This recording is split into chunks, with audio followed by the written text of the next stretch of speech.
Ladies and gentlemen, in the wake of Operation Sandor, a significant military development between India and Pakistan, the world watches with bated breath. This operation has once again brought the India-Pakistan conflict into global focus, reigniting concerns over regional stability and international peace.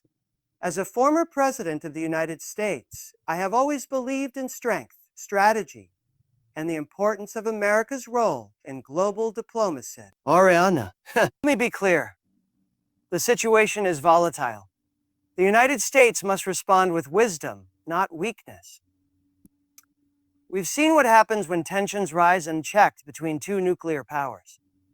Operation Sindoor, a calculated Indian military response to cross-border threats, has triggered a sharp escalation. Now, it's critical for America to support peace, not just through words, but through balanced actions. Want to stress this. Our alliances matter, but our leadership matters even more. India has every right to defend its borders, its sovereignty, and its people. Pakistan, too, must show restraint and avoid actions that promote instability. But the current path both nations are on could spiral into something far more dangerous. That's why I believe in strong diplomacy and tough negotiations and in putting America in the position of trusted mediator, not silent observer. It's time to bring both nations to the table, not with weakness, not with blind favoritism, but with firm pressure for peace. We've done it before. We can do it again. This is not just a South Asian issue. This is a global flashpoint that could affect every single nation on this planet. We must remember, peace through strength is not just a slogan, it's a necessity. And if America leads, the world follows. Trump begins his reaction by addressing Operation Sindoor as a pivotal and explosive moment in the ongoing saga between India and Pakistan. He recognizes it not merely as a tactical military operation, but as a deeply symbolic and highly strategic move by India in response to what it views as escalating cross-border threats. He notes that such operations are rarely isolated incidents. They are often the result of prolonged friction, intelligence assessments, and repeated provocations. By highlighting Operation Sindoor, Trump underscores the significance of India taking decisive military steps, likely after exhausting diplomatic channels. He presents the operation as a calculated display of national resolve, rather than a spontaneous act of aggression, portraying India as a sovereign state acting in self-defense against destabilizing threats. Trump draws attention to how this operation has jolted global attention back to the long-standing and dangerously unresolved India-Pakistan rivalry. He argues that the world had grown too accustomed to periodic skirmishes between the two nuclear-armed neighbors, but Operation Sindoor breaks that complacency. It marks a turning point, demanding international focus and immediate diplomatic intervention. He emphasizes the fragility of peace in the South Asian region and warns that such operations are signals that diplomacy is failing or being ignored. He further notes that Operation Sindoor has elevated the India-Pakistan issue from a regional concern to a potential global crisis. The operation not only changes the tactical landscape, but also carries geopolitical consequences, possibly involving other global powers, either directly or through diplomatic alignment. Trump uses this moment to assert that such actions, whether retaliatory or preemptive, can no longer be viewed in isolation. Instead, they must be understood within the broader matrix of regional security, strategic alliances, and international diplomacy. He implies that what happens between India and Pakistan has the capacity to shape global security narratives, and Operation Sindoor. Trump strongly asserts that America's position in such a conflict must not be passive or reactionary, but proactive and firmly engaged. He emphasizes that the United States, as a global superpower with strategic interests in South Asia, cannot afford to adopt a stance of indifference or delay. In his view, moments like these, where tensions between two nuclear-capable nations rise dramatically, demand clarity, initiative, and assertive diplomacy from Washington. Trump draws a contrast between what he perceives as the current administration's hands-off approach and what he believes is necessary. Bold leadership that understands the gravity of the situation and takes immediate steps to influence the outcome before it spirals further. He argues that America's historical and strategic relationships with both India and Pakistan place it in a unique position to intervene diplomatically, but that influence must be wielded with strength and precision. Trump maintains that inaction or neutrality would only create a vacuum that other rival powers, like China or Russia, would eagerly fill. He stresses that if America does not lead the effort to mediate and stabilize, other nations with different values and interests may step in, potentially worsening the situation or realigning regional power dynamics in ways that are not favorable to U.S. interests. Furthermore, Trump frames this point within the broader context of American global leadership. He refers to previous moments of global instability, such as the North Korea missile crisis or the Israeli-Arab peace accords, where decisive American diplomacy played a critical role.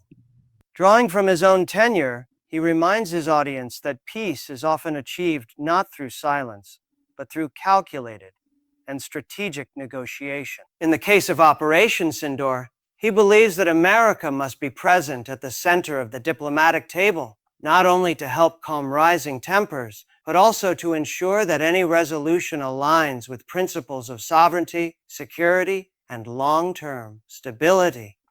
Trump reiterates that waiting until things worsen is not an option. He warns that history will not judge kindly those who stood back in moments when leadership was required most. He believes the credibility of American foreign policy is tested in such high-stakes situations. When the world sees America respond with strength, resolve, and diplomatic pressure, it sets a standard and reinforces the idea that the United States is not just a spectator of global events, but a powerful shaper of them. Trump firmly reiterates his stance that India, as a sovereign democratic nation, possesses an inherent and indisputable right to defend its territorial integrity and safeguard its citizens from hostile threats. He underscores that no country should be expected to tolerate repeated security breaches, terror infiltration, or provocative cross-border aggression without consequence. In the context of Operation Sindoor, Trump frames India's military action not as an act of aggression, but as a legitimate response to a long pattern of incursions and unrest emanating from the border regions. He emphasizes that national self-defense is a principle enshrined in international law, and India is well within its rights to assert that principle decisively when its people or territory are endangered. He expands on this by acknowledging India's strategic importance on the global stage. As the world's largest democracy, a rapidly growing economy, and a key regional power, India has often displayed remarkable restraint in the face of provocation. Trump points out that India's patience and diplomatic efforts over the years have been consistently tested. And while peace has always remained India's preferred course, it cannot and should not be expected to remain passive in the face of escalating threats. He stresses that India's actions under Operation Sindoor must be viewed in the light of national duty and protective responsibility, rather than misconstrued as warmongering. Trump also draws attention to the broader international tendency to judge responses rather than causes. He criticizes the pattern in which the global community often reacts strongly to military operations, but turns a blind eye to the underlying provocations that force such actions. In doing so, he suggests that India's move is not just strategic, but necessary in order to send a message that its sovereignty is non-negotiable. He makes it clear that America, while advocating for peace, must also respect the rights of its allies to defend themselves when diplomacy no longer yields results. Additionally, Trump cautions against the international media narrative that might frame India's move in an imbalanced or one-sided manner. He emphasizes that context matters. Without acknowledging the persistent challenges India faces at its borders, including terrorism, separatist movements, and infiltration, it would be intellectually dishonest to criticize its defensive posture.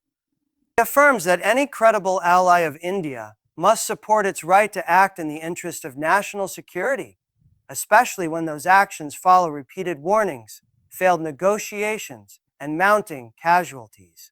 Trump, while expressing support for India's right to self-defense, also issues a strong message directed at Pakistan, urging its leadership to demonstrate strategic restraint and avoid actions that could intensify the already dangerous situation.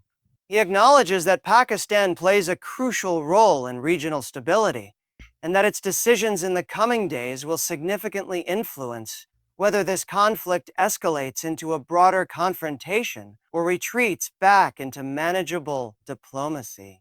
Trump stresses that escalation is not only a threat to India and Pakistan, but a risk to regional peace and global security, particularly given the nuclear capabilities both nations possess. He reminds Pakistan that provocation in response to Operation Sindoor would not be viewed favorably by the international community and could isolate the country further on the world stage. Draws attention to Pakistan's historical pattern of reactionary moves following Indian military actions, including the use of asymmetric tactics, cross-border shelling, and the mobilization of military assets in volatile zones.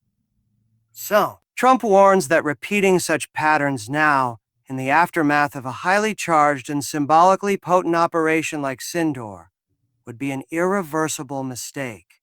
He points out that in moments of heightened tension, emotional or retaliatory decisions may seem justified domestically, but they often lead to far-reaching consequences that spiral out of control. Trump emphasizes that restraint, though difficult under pressure, is the hallmark of mature leadership. And he challenges Pakistan to demonstrate that level of statesmanship in this critical hour. He also reminds Pakistan of its international responsibilities and its obligations under various peace agreements, including its commitments to counterterrorism and regional de-escalation frameworks. Trump notes that if Pakistan seeks to be seen as a credible global actor, it must act in ways that reinforce peace rather than inflame hostilities. He urges Pakistani leaders to reject the influence of radical groups or internal political factions that may push for a hardline stance. Instead, he recommends focusing on diplomatic channels and working with international partners, including the United States, to create a space for dialogue and reduce tensions. Trump further frames his appeal to Pakistan in terms of long-term national interest. He argues that Pakistan has far more to gain from economic development, foreign investment, and regional cooperation than from conflict. He underscores that peace is never achieved through weakness or silence, but through a posture of calculated strength that commands respect from both allies and adversaries. In this context, he criticizes any leadership, domestic or international, that adopts a passive or overly neutral stance during such a volatile situation. Trump argues that strength does not mean aggression. It means being clear about one's principles, unwavering in defense of allies, and unafraid to impose consequences on those who threaten global stability. He reflects on his own approach to global diplomacy, whether in his dealings with North Korea, China, or the Middle East, and makes the case that strong, assertive leadership brings adversaries to the negotiating table. Trump insists that this is precisely what is needed now. The U.S. should use its global leverage to pressure both India and Pakistan toward de-escalation, but without diluting the core message that sovereign nations have a right to defend themselves. He believes America must be both a stabilizer and an enforcer, applying economic, diplomatic, and strategic tools to prevent further military escalation, while setting clear expectations for peace and cooperation. Trump also explains that peace through strength involves strategic communication, making sure all parties understand that the costs of continued conflict will outweigh any short-term political or military gain. He stresses that only when both India and Pakistan see a united, resolute international front will they feel compelled to retreat from confrontation. He proposes that the U.S. should spearhead an international coalition that actively works to manage the crisis through high-level diplomatic talks, intelligence coordination, and, if necessary, multilateral pressure on any party that escalates tensions. He further asserts that strength also lies in moral clarity. The U.S., he says, must not shy away from calling out state-sponsored terrorism, proxy warfare, or political double-dealing in the region. He criticizes how, too often, the fear of offending either side leads to vague statements that help no one and embolden the worst actors. Trump believes that American leadership should unapologetically support values such as sovereignty, anti-terrorism, and regional stability, and hold accountable those who violate them. In his view, a strong America leads not just through military might, but through clarity of purpose and firmness in values. Finally, Trump outlines that strategic diplomacy is not about appeasement but about results. He calls for a multi-level approach that combines military readiness with negotiation, economic pressure with humanitarian support, and public diplomacy with behind-the-scenes negotiation. He stresses that the U.S. must be at the forefront of efforts to broker peace, not because it is easy, but because it is necessary, and only a powerful and principled America is capable of doing it successfully. Thank you. The expanded key points now fully reflect a comprehensive and in-depth reaction from Donald Trump regarding Operation Sindoor and the India-Pakistan tensions, emphasizing strategic diplomacy, regional stability, and America's global role. Let me know if you need this compiled into a complete speech, video script, article format, or anything else.